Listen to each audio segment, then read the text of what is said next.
دا ویډیو مې د ټولو پښتنو دپاره د کوم چې میشن نور پورې خان دي،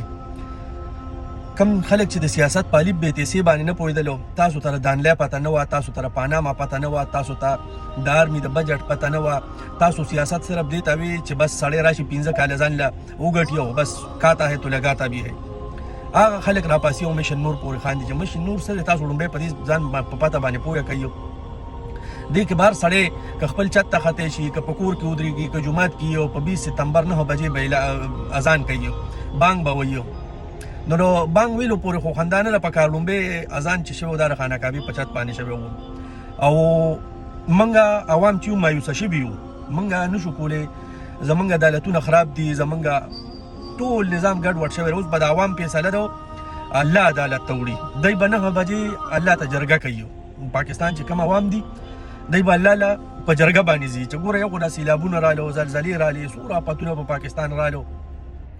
د دنیا خلک پکې بیماری پکې رالې او عوامو ته تکلیف ته نور خو څه کوي چې د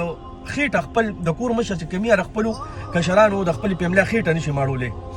نو انشاءالله تعالی چې بس تاسو خاندئ، خدای پاک دې ستاسو دغه نصیب وګرځوي او انشاءالله تعالی چې دا فریضه به موږ ادا کوو. په 20 ستمبر 9 بجې به که خپله نشئ کولی، اذان نه درځي یا نشئ ویلی، په موبایل کې به لګوئ، خو د پاکستاني ټیم په 20 ستمبر 9 بجې به انشاءالله تعالی چې هر یو سړی راپاسي او اعلان اذان به کوي. دا خدای ته به موږ یو زاري کوو، موږ به خدای ته په جرګه ځو چې یا الله ته زموږ